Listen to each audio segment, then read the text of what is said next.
Assalamualaikum warahmatullahi wabarakatuh. Perkenalkan, nama saya Retnaldi Putra Harlianto dari D3 PJJ TIB 2019 dengan nomor NRP 2103197008. Di sini saya akan menjelaskan tugas workshop pemrograman framework ya dengan dai ke-8 dengan judul Getting Data from User. Oke, selanjutnya lanjut. Awal dari getting data from user itu pembuatan form terlebih dahulu.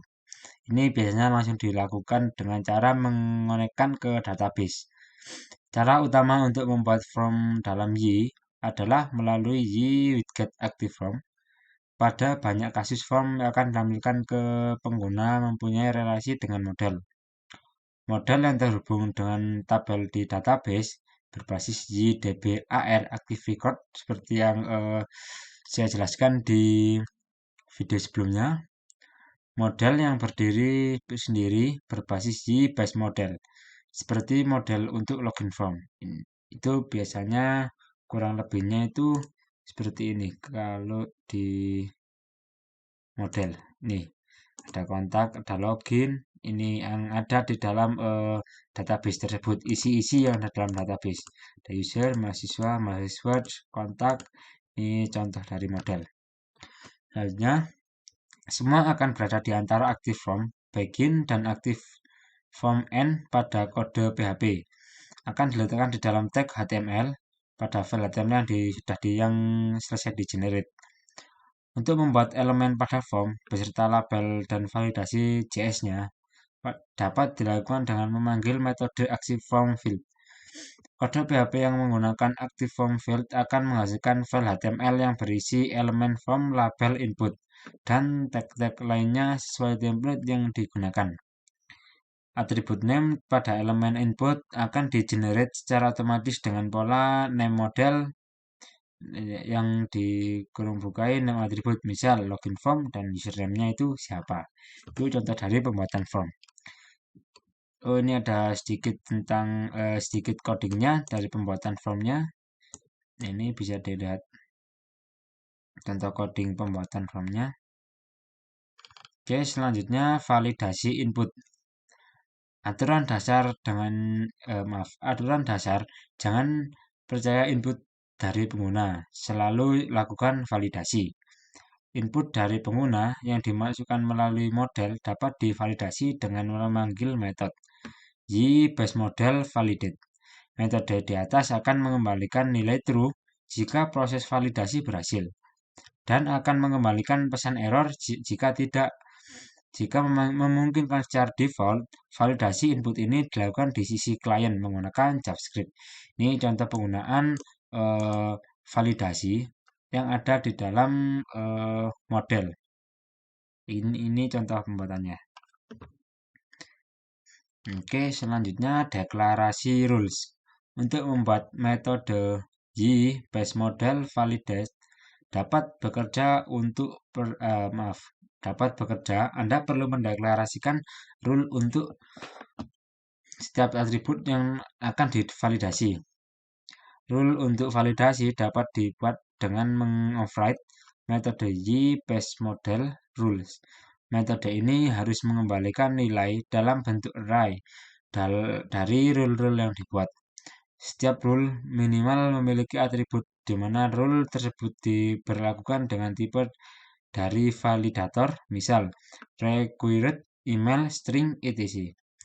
Setiap rule dapat digunakan untuk mengatur satu atau beberapa atribut sekaligus. Ini keywordnya core validasi. Ini contohnya. Selanjutnya, custom error message. Ini pesan error ya, dari custom ya. Hampir semua tipe validator memiliki pesan error masing-masing. Pesan error ini biasanya berbeda-beda ya. Untuk mengkustomisasi atau mengubah pesan error dapat dilakukan dengan menambahkan properti message ketika mendeklarasikan sebuah rule. Beberapa validator mendukung properti tambahan yang dapat digunakan untuk menampilkan pesan error yang lebih detail. Ini Anda harus mengisi nama, misal ini detailnya apabila ada kolom nama yang belum diisi, nanti bisa muncul pesan error ini. Nah, kenapa kok nggak bisa kenapa kok eh, udah saya isi tapi kok nggak tetap error lah, ini bisa disetting minimal penulisannya misal 5 maksimal 10, tapi user menuliskan cuma 3 misal dengan nama Rio gitu nggak bisa kan, minimal harus 5, jadi muncul pesan errornya nilai terlalu besar ini jika melebihi dari 10. Oke, selanjutnya conditional validation.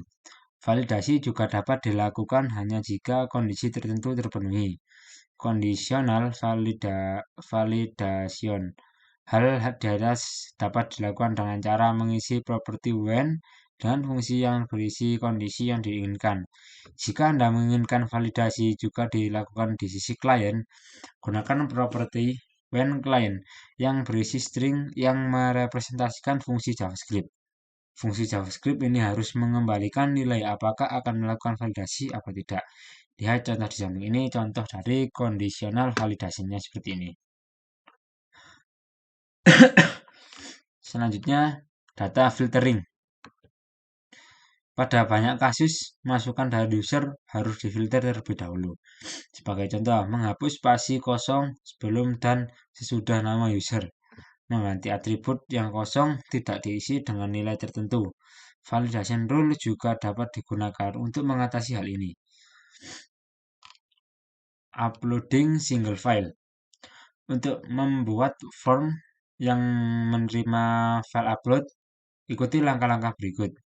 Satu, yaitu membuat atau mengubah model agar dapat menangani file upload. Dan membuat atau mengubah view yang akan menerima file upload. Membuat atau mengubah controller yang akan menghubungkan view dengan model. Selanjutnya, uploading single file dengan model. Ini uploading single file dan ini ada model. Tambahkan library class y web upload file. Tambahkan sebuah variabel atribut baru menerima file pada model seperti ini. File 1. Kemudian ada juga tambahkan rule yang menyatakan bahwa atribut file 1 di atas adalah sebuah file. Anda juga dapat menambahkan validasi, misal untuk memastikan bahwa yang dapat diupload hanya file dengan ekstensi JPEG, JPG, dan GIF saja. Ini contohnya, filenya harus GIF dan JPG. Misal PNG nggak bisa, nggak bisa diakses karena nggak tertera di sini. Apabila ingin menyetingnya. Kemudian uploading single file view. Pastikan untuk menambahkan parameter option and step multipart form data pada active form bagian agar file upload dapat dilakukan. File input akan membuat form input yang akan menerima file. Ini contohnya pembuatannya. Memapan codingnya. Yang di uploading single file yang view. Tadi yang model ya. Kemudian uploading single file yang controller. Controller bertugas untuk menghubungkan antara view dengan model. Gunakan kelas y web upload file ini seperti ini. Ini contohnya. File akan disimpan di server ketika metode save as dipanggil. Ini kok nggak ada save aja nih.